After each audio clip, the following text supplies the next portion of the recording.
Assalamualaikum warahmatullahi wabarakatuh. Alhamdulillah pada siang hari ini saya akan presentasikan makalah tentang pemikiran pendidikan Islam modern klasik dan mengambil biografi seorang tokoh muslim yang bernama Muhammad Abduh yang berada di Mesir. Alhamdulillah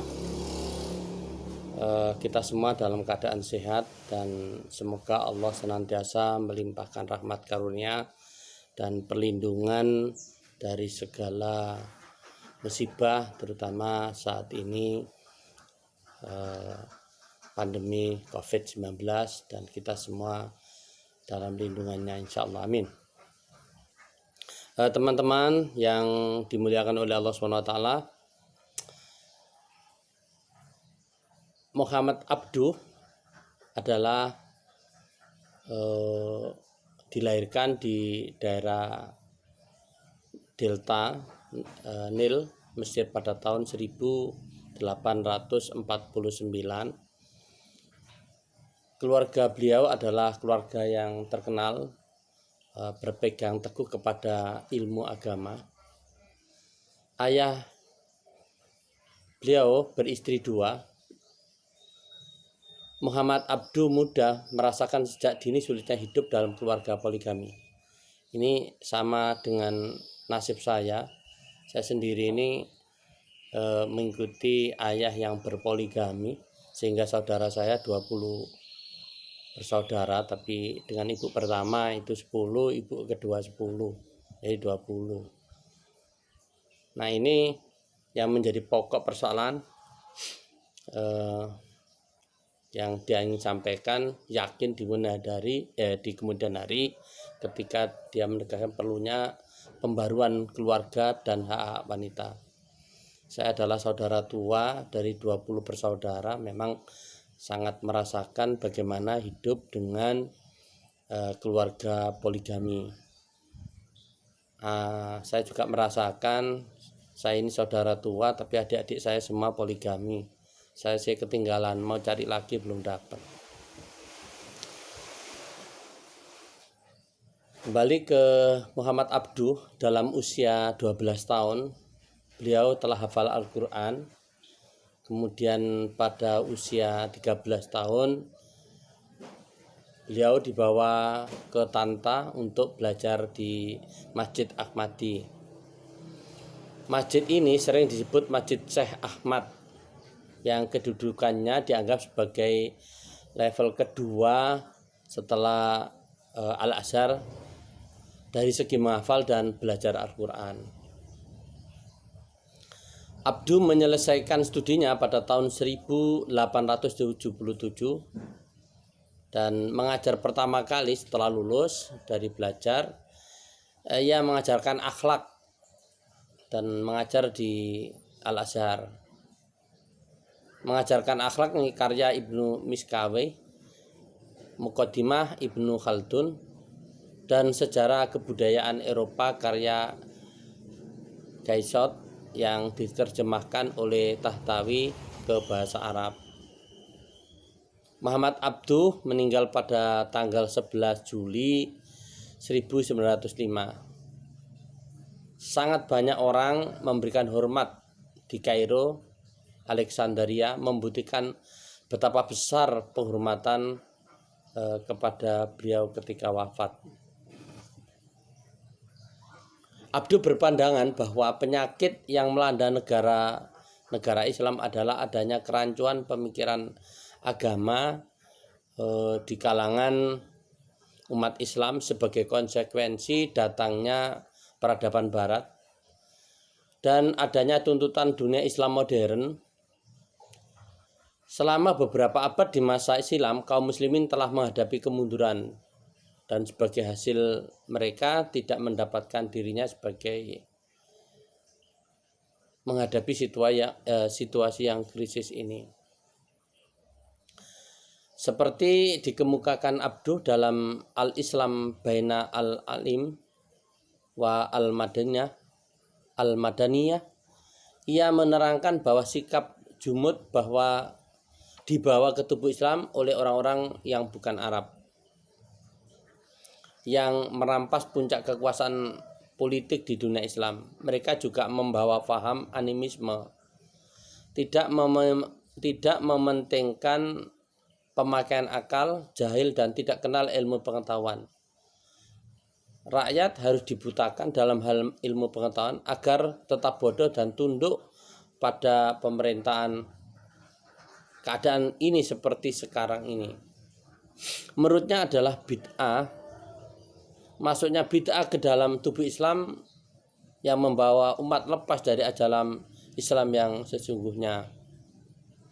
Untuk menyelesaikan masalah ini, sebagaimana Abdul Wahab berusaha mengembalikan umat seperti dasar masa salaf, yaitu zaman sahabat-sahabat dan ulama-ulama besar.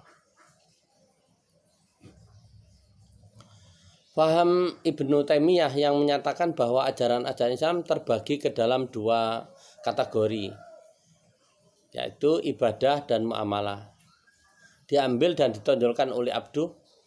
Ia melihat bahwa ajaran-ajaran terdapat dalam Al-Quran dan hadis bersifat tegas, jelas dan terperinci. Sebaliknya ajaran-ajaran mengenai hidup kemasyarakat umat hanya merupakan dasar-dasar prinsip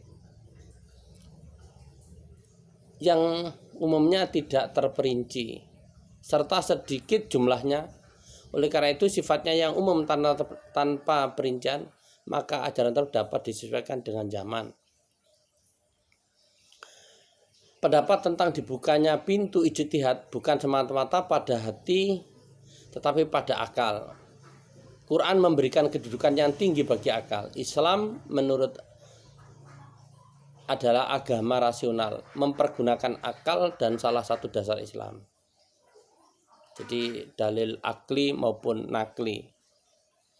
Kalau akli bisa diterima secara akal sehat dan pikiran cerdas. Sedangkan nakli adalah didasarkan oleh firman Allah SWT. Agama dan akal yang pertama kali mengikat tali persaudaraan. Wahyu tidak dapat membawa hal-hal yang bertentangan dengan akal.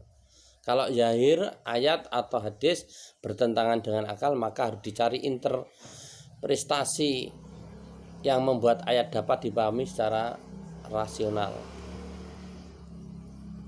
Teman-teman mahasiswa pasca sarjana S2 Universitas Muhammadiyah Surabaya, mungkin saat ini lagi lemas, ngantuk karena malamnya begadang. Nah, sekarang kita dengarkan sebentar ya.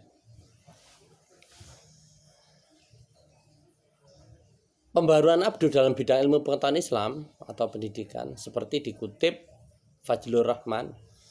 Abduh menyatakan bahwa ilmu pengetahuan modern banyak berdasar pada hukum alam, sunatullah, yang tidak bertentangan dengan Islam yang sebenarnya. Sunatullah adalah ciptaan Allah SWT, wahyu yang berasal dari Allah. Jadi karena keduanya datang dari Allah, tidak dapat bertentangan satu dengan yang lainnya. Islam mesti sesuai dengan ilmu pengetahuan modern, dan modern mesti sesuai dengan Islam. Sebagaimana zaman keemasan Islam yang melindungi ilmu pengetahuan. Program yang diajukan sebagai salah satu fondasi utama adalah memahami dan menggunakan Islam dengan benar untuk mewujudkan kebangkitan masyarakat. Menurutnya sekolah negeri atau sekuler harus diwarnai dengan agama yang kuat. Namun rupanya pendapat itu mendapatkan tantangan berat dari ulama konservatif yang belum mengetahui faedah dan perubahan yang dianjurkan Abduh. Keberatan final Muhammad Abduh berkenaan dengan upaya meniru pendidikan barat disebabkan pengalaman bahwa orang yang meniru bangsa lain dan meniru adat bangsa lain membukakan pintu bagi masuknya musuh. Segelintir orang yang teribaratkan telah menggunakan slogan asing seperti kebebasan, nasionalisme, etnisitas, dan sebagainya. Isi dan lama pendidikan haruslah beragam sesuai dengan tujuan dan profesi yang dikehendaki pelajar. Muhammad Abduh percaya bahwa anak petani dan tukang harus mendapatkan pendidikan minimum agar mereka menekan jejak ayah mereka. Sedangkan untuk sekolah menengah haruslah mereka yang ingin mempelajari syariat, militer, kedokteran, atau ingin kerja formal di pemerintah. Kurikulum haruslah meliputi antara lain buku yang memberikan pengantar pengetahuan, seni, logika, prinsip penalaran. Yang kedua, teks tentang doktrin yang menyampaikan soal-soal seperti dalil rasional, menentukan posisi tengah dalam upaya menghindarkan konflik, pembahasan lebih rinci mengenai perbedaan antara Kristen dan Islam, dan keefektifan doktrin Islam dalam bentuk kehidupan di dunia dan akhirat.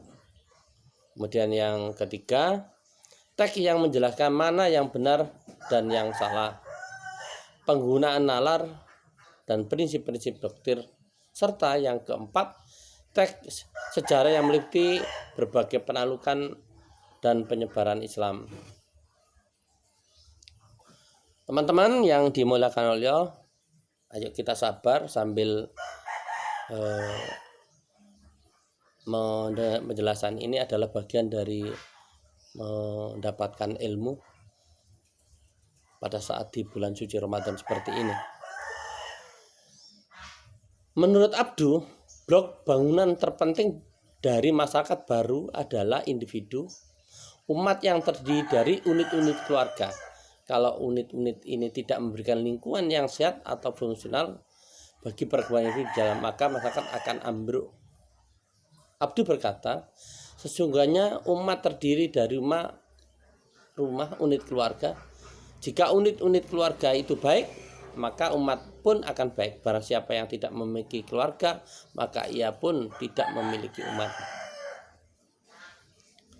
Kemudian ketika awal tadi dijelaskan tentang kehidupan Muhammad Abduh, yakni dalam lingkungan keluarga, tentang ayahnya yang berpoligami seperti saya. Ya, kalau saya sih belum mikiri tentang poligami, nanti dulu lah kalau sudah selesai kuliah ya. Pendapat Abduh tentang poligami berpendapat bahwa penyebab perpecahan atau fitnah dalam masyarakat adalah karena pria mengumbar hawa nafsunya. Tak seperti penulis kontemporer lainnya, dia tak mengatakan bahwa penyebab adalah karena wanita atau karena kapasitas wanita untuk membangkitkan gairah seks pria. Namun bagi kita ya akan lebih afdol poligami daripada selingkuh, ya kan? Daripada pacaran sana sini, ya lebih baik nikah siri atau nikah resmi. Tapi bagi yang Muhammadiyah, pengurus struktural, itu tidak boleh poligami. Nah, kalau ingin menundukkan istri supaya diizini poligami, kata teman-teman, ya belajarlah ke LDII atau ke PKS. Biasanya yang melakukan poligami banyak kalau di Indonesia ini ya orang-orang NU, kalau orang Muhammadiyah enggak kayaknya. Berikut ini adalah argumentasi Abduh dalam memprotes poligami. Kalau saya enggak protes, enggak apa-apa, yang mau menjalani monggo saja. Cuma saya belum menjalani. Jika seorang wanita dapat dimiliki oleh semua pria dan setiap wanita boleh jadi pasangan setiap pria, maka api kecemburuan akan berkobar di hati manusia dan masing-masing akan berupaya membela keinginannya. Ini akan menyebabkan pertumpahan darah. Teman-teman yang dimuliakan oleh Allah SWT, kesimpulannya dari awal sampai akhir ini adalah Abduh lahir di pedusunan Delta Nil Mesir pada tahun 1849. Keluarga yang sangat berpengaruh dan terkenal, memiliki pegangan yang teguh kepada ilmu dan agamanya. Beliau merasakan hidup dalam keluarga poligami atau ayahnya beristri dua, kemudian dari kondisi keluarga yang merasa ada perasaan yang sulit teruraikan karena kondisi keluarga itu, kemudian memiliki satu pemikiran di kemudian hari perlu pembaruan keluarga dan hak wanita.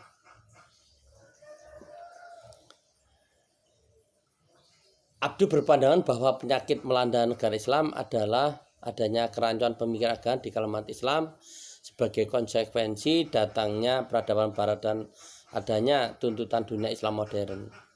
Selama beberapa abad di masa Islam, kaum muslim telah menghadapi kemunduran dan sebagai hasilnya mereka tidak mendapatkan diri sebagai siap sedia untuk menghadapi situasi yang kritis ini.